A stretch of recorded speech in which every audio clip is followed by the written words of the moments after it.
Continuing where I left off. Chapter 5. While waiting for Prince's notification of his appointment to the committee, Prince Andrei looked up old acquaintances, especially those he knew to be in power and whose aid he might need. He experienced now in Petersburg a feeling akin to what he had known on the eve of battle, when he was fretted by restless curiosity and irresistibly drawn to those higher circles where the future on which hung the fate of millions was being shaped. From the irascibility of the older men, the curiosity of the uninitiated and the reserve of the initiated, from the hurry and the preoccupation of everyone, and the multiplicity of committees and commissions, he learned of new ones every day. He felt that now, in 1809, here in Petersburg, some vast civil battle was in preparation, the commander-in-chief of which was a mysterious person whom he did not know but imagined to be a genius, Speransky. And this movement for reform, of which Prince Andrei had only the vaguest idea, and its chief promoter, Speransky, began to interest him so intensely that the matter of the army regulations was soon regulated to secondary place in his mind. Prince Andrei found himself in an exceptionally advantageous position for being favorably received in the highest and most diverse circles in the Petersburg society of the day. The party of reform warmly welcomed and courted him, first because he was reputed to be clever and well-read, and secondly because by emancipating his serfs he had gained the reputation of being a liberal.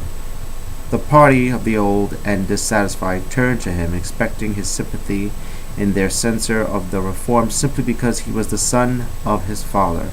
The feminine world, society, welcomed him with delight because he was rich, distinguished, a good match, and almost a newcomer, with an aureole of romance on account of his supposed death and the tragic loss of his wife.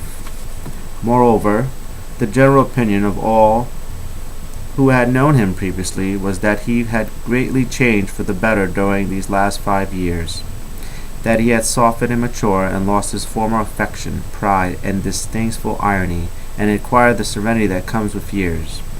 People talk about him, were interested in him, and eager to see him. The day after his interview with Count Arakcheyev, Prince Andrei spent the evening at Count Kobochky's. He described to the Count his interview with strongman Andriych. Kuchabay referred to Andriych by that nickname with the same vague mockery that Prince Andrei had noticed among those in the war minister's reception room. "Mon cher," said Kobachi, "even in this affair you cannot do without Nikolai Mikhailovich. He is the grand executor. I'll speak to him. He promised to come this evening." "But what has Speransky to do with army regulations?" asked Prince Andrei. Kobachi smiled and shook his head, as if astonished at Bolkonsky's naivety. "He and I were talking about you the other day," Kobachi continued, "about your free plowmen." "Oh, so it was you, Prince Andrei, who freed your serfs," said an old man of Catherine's day, looking at Bolkonsky with contempt. "It was a small estate and brought very little income," replied Bolkonsky, trying to minimize what he had done so as to avoid irritating the old man unnecessarily. "Afraid of being late?" said the old man, glancing at Kobachi. "There's one thing I don't understand," he continued. "Who will plow the land if they are given their freedom? It's easy to make laws, but hard to govern. In the same way now, I should like to ask you, Count, who will head the tribunals when everyone has to pass examinations?" "Those who pass the examinations, I suppose," replied Kobochky, crossing his legs and looking about him. "Here I have Paratreneskov in my department, an excellent man, a priceless man, but he is 60. Is he to go up for examination? Yes, that's the difficulty, since education is not at all general." Count Kibochki did not finish. He got up, and taking Prince Andrei by the arm, went to meet a tall, fair-haired, balding man of about 40 with a high, prominent forehead and a long face of strange and singular whiteness, who was entering the room. The newcomer wore a blue frock coat, a cross at his neck, and a star on his left breast. It was Speransky. Prince Andrei recognized him at once, and his soul thrilled, as happens at great moments of one's life. Whether it was from respect, envy, or anticipation, he did not know. Speransky's whole figure was of a peculiar type that made him recognizable. In the society in which Prince Andrei lived, he had never seen such calm and self-assurance as was manifest in this man's awkward, stolid movements. He had never seen so resolute yet gentle an expression as that in those half-closed, rather moist eyes, or so steadfast, if meaningless. Nor had he ever heard such a soft, smooth, urbane voice. But above all, he was struck by the tender whiteness of the face and hands, especially the hands, which were somewhat broad and extraordinarily plump, soft, and white. Such whiteness Prince Andrei had seen only in the faces of soldiers who had long lain in the hospital. This was Speransky's Secretary of State, the Tsar's informant, his companion at Erfurt, where he had more than once met and talked with Napoleon. Speransky did not shift his eyes from one face to another, as people involuntarily do on entering a large company, and was in no hurry to speak. He spoke in a low voice, confident that he would be listened to, and looked only at the person he was talking to. Prince Andrei intently followed Speransky's every word and gesture, as is often the case with men who judge their fellows severely. Prince Andrei, on meeting someone for the first time, particularly someone like Speransky, whom he knew by reputation, always expected it to find in him the perfection of human qualities. Speransky told Kibochki he was sorry he had been unable to come sooner, that he had been detained at the palace. He did not say that the Tsar had kept him. This affectation of modesty did not escape Prince Andrei, whom Kibochki introduced Prince Andrei. Speransky slowly transferred his gaze to Bolkowski, and, with his unchanging smile, looked at him in silence. "I am very glad to make your acquaintance. I have heard of you, as everyone has," he said. Kibochki gave a brief account of Arachevzev's reception of Bolkowski. Speransky smiled, broadened. "The chairman of the Committee on Army Regulations is my good friend Mr. Manesky," he said, enunciating every syllable of every word. "And if you like, I can put you in touch with him." He paused at the full stop. "I trust that you will find him interested and willing to further anything that is reasonable." A circle immediately formed around Speransky, and the elderly man, who had talked about his subordinate Pryanabitnikov, who was among those who addressed a question to him. Prince Andrei, taking no part in the conversation, continued to observe Speransky. This man, not long since insignificant divinity student, who now, so Bolkowski thought, held in his hands, those plump white hands, the fate of Russia.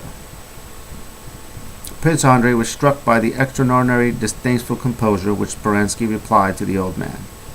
He seemed to utter his remarks from an immeasurable height. When the old man began to speak too loudly, Speransky smiled and said that he could not judge of the advantage or disadvantage of what the sovereign saw fit to approve. Having talked for a while in the general circle, Speransky rose, went to Prince Andrei, and drew him to another end of the room.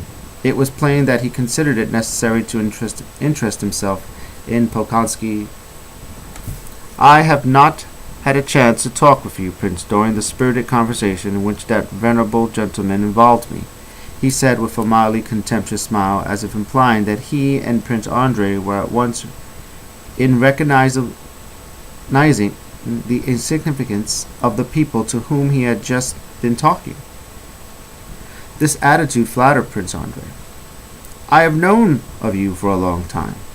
Originally because of your action with regard to your serfs, a serf instance of which is desirable that there should be many more, and then because you are one of those gentlemen in waiting who have not considered themselves affronted by the new decree concerning courtier ranks, which has given rise to so much carping and gossip. No, said Prince Andrei, my father did not wish to take advantage of the privilege. I began from the lowest ranks in the service. Your father, a man of the older generation, is patently superior to our contemporaries who condemn this measure, which simply reestablishes natural justice. I believe, however, that there are grounds for these criticisms, said Prince Andrei, trying to resist Speransky's influence of which he began to be conscious. He disliked agreeing with him in everything and felt impelled to contradict. Though, as a rule, he spoke easily and well, he now found a certain difficulty in expressing himself while talking to Speransky. He was too much absorbed in absorbing the personality of the celebrated man. Those of personal ambition, perhaps, Speransky quietly interposed, and of the state, to some extent, said Prince Andrei. What do you mean? Asked Speransky softly, lowering his eyes. I am an admirer of Montesquieu, replied Prince Andrei, and his ideas that Le Principe des Marqués est el honor appears to be incontestable. Certain rights and privileges of the nobility seem to me a means of maintaining that sentiment. The smile vanished from Speransky's white face, and his countenance gained by the change. Prince Andrei's thought apparently interested him. If you regard the question from that point of view, he began in French, pronouncing the words with obvious difficulty and speaking even more slowly than in Russian, but with perfect composure. He went on to say that honor, l'honneur, cannot be upheld by privileges prejudicial to the functioning of the government service. That honor, l'honneur, is either a negative concept of not committing reprehensible acts, or it is a certain source of emulation in obtaining commendations and rewards. His arguments were concise, simple, and clear. An institution that upholds this honor, the source of emulation, is one similar to the Legion d'honneur of the great Emperor Napoleon, which is not detrimental but conduces to the success of the service, and is not a court or class privilege. I do not dispute that, but it cannot be denied that court privileges have attained the same end, said Prince Andrei. Every courtier considers himself bound to maintain his possession worthily. Yet you do not care to avail yourself of your prerogatives, Prince, said Speransky, indicating with a smile that he wished to terminate amicably an argument embarrassing his companion. If you will do me the honor of calling on me Wednesday, he added, I shall be that time has seen Manetsky, and may have something of interest to tell you, and moreover, I shall have the pleasure of a more circumstantial conversation with you. Closing his eyes, he bowed, and trying to escape unnoticed, went out of the room without taking a leave, a la Francesca.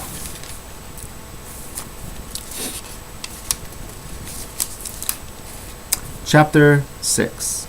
During the first weeks of his stay in Petersburg, Prince Andrei found all the habits of thought he had formed while living in seclusion entirely eclipsed by the pretty preoccupations that engrossed him in that city. On returning home in the evening, he would jot down in his memorandum book 4 or 5 unavoidable visits of appointments for specified hours. The mechanics of life, the arrangement of the day so as to be on time everywhere, absorbed the greater part of his vital energy. He did nothing, did not even think or find time to think, but only talked, and talked too well, of what he had time to think about in the country.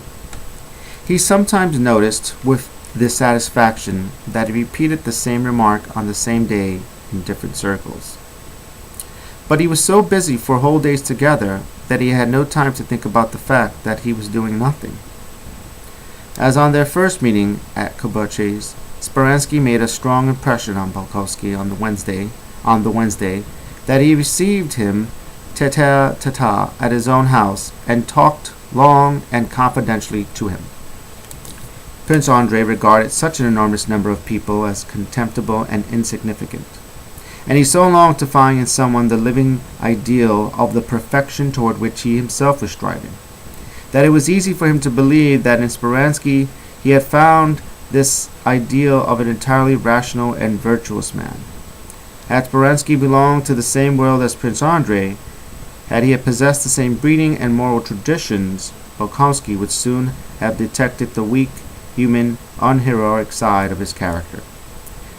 As it was, what appeared to him to be Speransky's singular and logical turn of mind inspired him with respect the more because he did not fully understand it.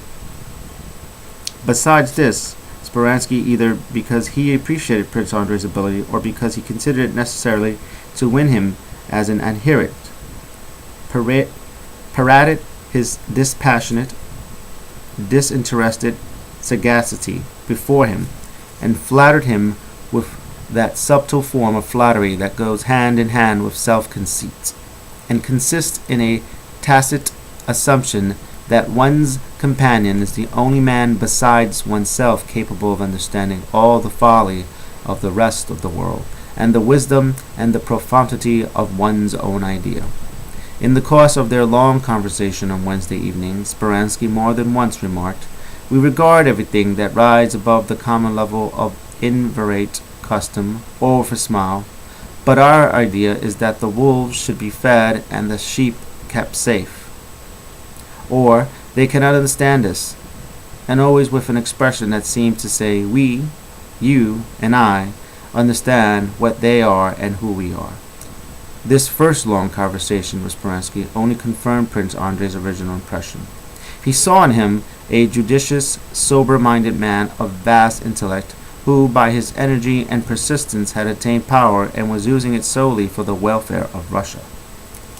In Prince Andrei's eyes, Speransky was precisely the man he would himself have wished to be, one who found a rational explanation for the phenomenon of life, recognized as valid only what was logical, and what was capable of applying the standard of reason to everything. Everything seemed so simple and lucid on Speransky's position of it that Prince Andrei involuntarily agreed with him on every point. If he argued and raised objections, it was for the express purpose of maintaining his independence and not entirely deferring to Speransky's opinions. Everything was right, everything was as it should be. Only one thing disconcerted Prince Andrei, and this was Speransky's cold, mirror-like gaze that seemed to deny all access to his soul, and the delicate white hands which Prince Andrei could not help watching, as one generally watches the hands of those who possess power. This mirror-like gaze and those delicate hands, for some reason, irritated Prince Andrei. He was also disagreeably struck by the excessive contempt for others that he observed in Speransky, and by the diversity of modes of argument he employed to support his opinions. He made use of every possible mental device, except analogy, and was entirely too facile, it seemed to Prince Andrei, in shifting from one to another. At one moment, he would take his stand as a practical man, and condemn visionaries. Next, he was the satirist, ironically making sport of his opponents. Then he took a strictly logical position. Suddenly he ascended to the realm of metaphysics. The last resource was one he was partially given to. He would transfer the question to metaphysical heights, pass on to definitions of space, time, and thought, and having deduced his refutation, descend once more to the level of the original discussion.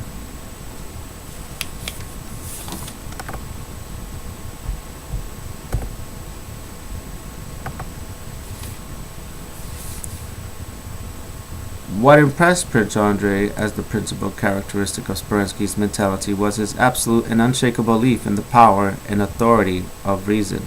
It was plain that it would never occur to him, as it did so naturally to Prince Andrei, that it is after all impossible to express all one thinks. Nor had it ever occurred to him to doubt whether all he thought and believed might not be utter nonsense. And it was this very peculiarity of Speransky's mind that most attracted Prince Andrei. During the first period of their acquaintance, Prince Andrei felt a passionate admiration for him, akin to what he had once felt for Bonaparte. The fact that Speransky was the son of a priest, and that stupid people might regard him with vulgar contempt as a member of the despised class, as in fact many did, caused Prince Andrei to cherish his sentiment for him the more and unconsciously to strengthen it.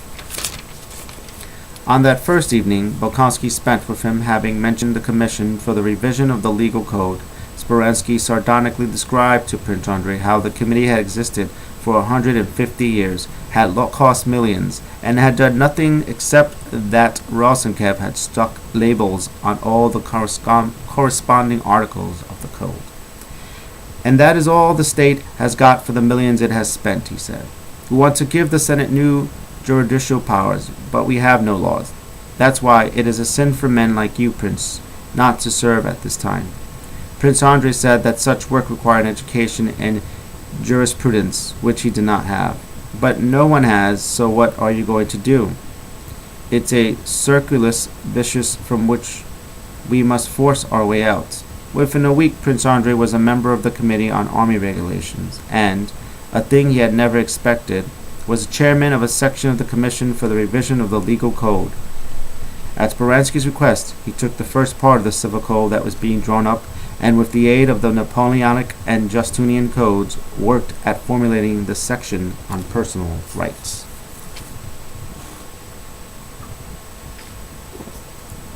Chapter 7. Nearly 2 years before this, in 1808, on his return to Petersburg after visiting his estates, Pierre found himself by no design of his own in a leading position among the Petersburg Freemasons. He organized dining and funeral lodge meetings, enrolled new members, took an active part in uniting various lodges and obtaining authentic charters for them. He gave money for the erection of temples and did what he could to supplement the collection of alms, in which the majority of the members were niggardly and irregular. He was almost alone in supporting a poorhouse founded by the order in Petersburg. Meanwhile, his life continued as before, with the same passions and disputations. He liked to dine well and to drink, and though he considered it immoral and degrading, could not revisit the diversions of the bachelor circles in which he moved amid the hurly-burly of his activities. However, before the year was out, Pierre began to feel as though the more firmly he tried to rest upon the ground of Freemasonry on which he had taken his stand, the more it was giving way under him. At the same time, he felt that the deeper the ground sank under him, the more extricably he was caught in it. When he had first entered the Brotherhood, he experienced the sensations of a man who was confidently stepped onto the smooth surface of a bog. Having put down one foot, he sank in to fully persuade himself of the firmness of the ground. He put down the other foot, sank still deeper, and having become stuck in it, was then compelled to wade knee-deep in the bog. Iosif Alajevich was not in Petersburg.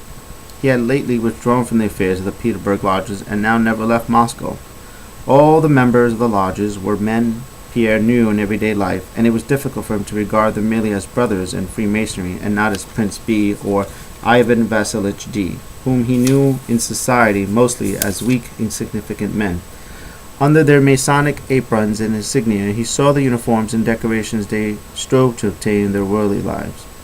Often, after collecting alms and reckoning up 20 to 30 rubles received for the most part in pledges from members, half of whom were as rich as Pierre himself, he thought of the Masonic vow in which each brother promised to bestow all his goods on his neighbor, and doubts on which he tried not to dwell stir in his soul. He divided the brothers he knew into 4 categories.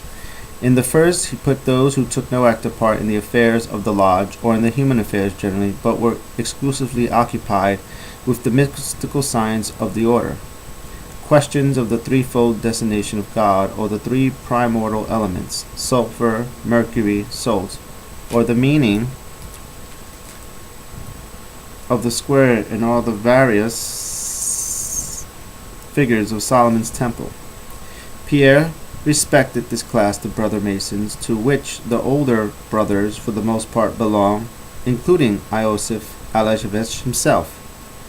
But he did not share their interest. he had no liking for the mystical side of Freemasonry. In the second category, he included himself and others like him, seeking and facilitating, who had not yet found in Masonry a straight and comprehensible path, but hoped to do so. In the third category, he placed those brothers, the majority, who saw in Freemasonry nothing but external forms and rituals, and prized the strict performance of these ceremonies without concerning themselves with their content or significance. Such were Willisky and even the Grand Master of the Supreme Lodge. Finally, in the fourth category, he had also reckoned a great number of brothers, particularly those who had lately joined the order. These, according to Pierre's observation, were men who had no belief in anything, no desire for anything, but had joined the Freemasons simply for the sake of associating with the many wealthy young brothers in the lodge who were influential either through their rank or their connections. Pierre began to feel dissatisfied with what he was doing. Freemasonry, at any rate, as he saw it here, sometimes seemed to him to be based merely on externals. He never thought of doubting Freemasonry itself, but suspected that Russian Masonry had got onto a false track and had deviated from its original principles. And so toward the end of the year, Pierre went abroad to devote himself to the higher mysteries of the order. In the summer of 1809, Pierre returned to Petersburg.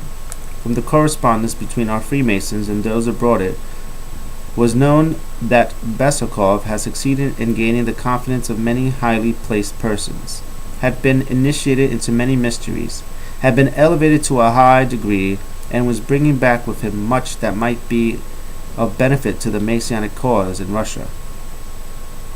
The Petersburg Freemasons all came to see him, tried to ingratiate themselves with him, and all fancied that he was preparing to reveal something to them. A solemn meeting of the Lodge of the Second Degree was arranged, at which Pierre promised to communicate to the Petersburg brothers what he had to transmit to them from the highest leaders of the order. The meeting was a full one.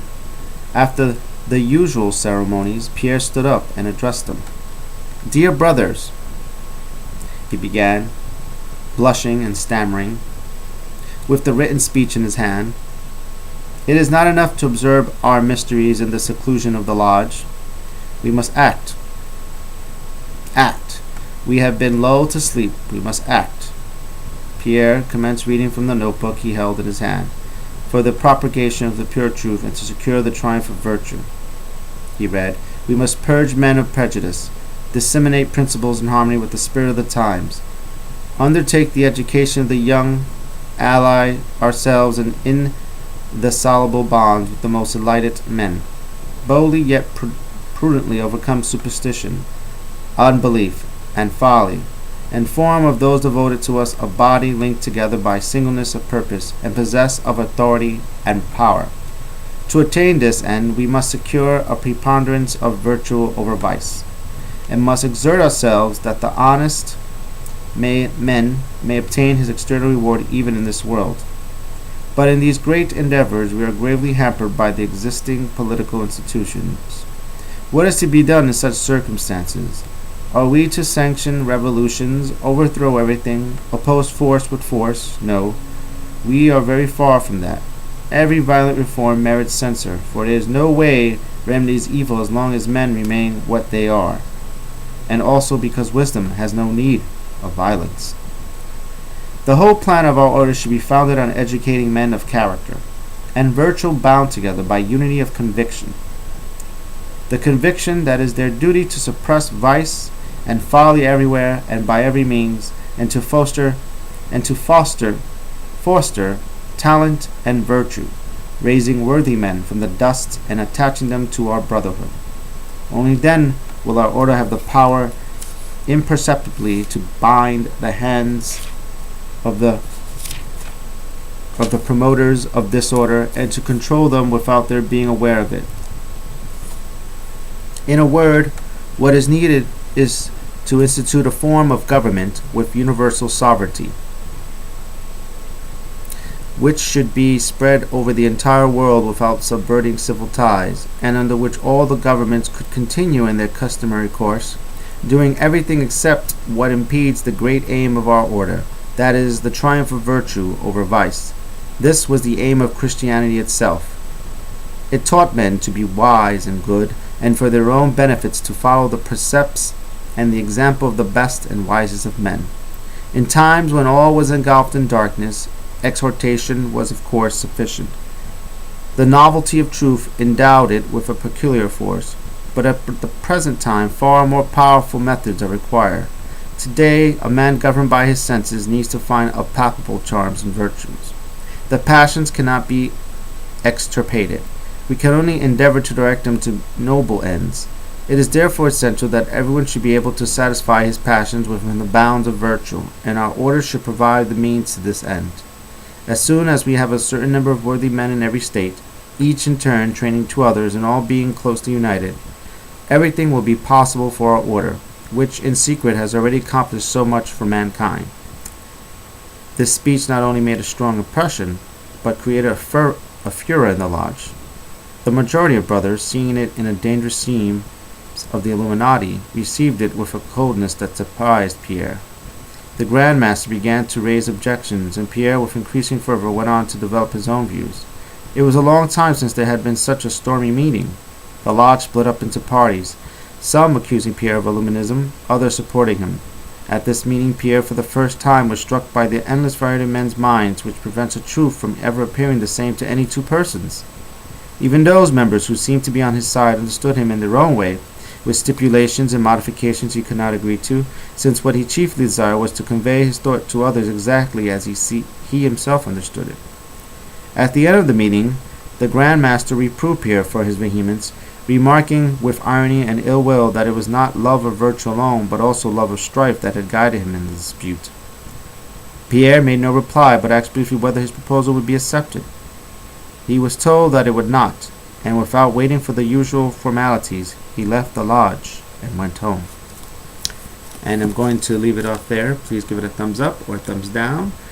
Subscribe or comment or keep looking, and I'll see you in the next episode. Thank you so much. Bye.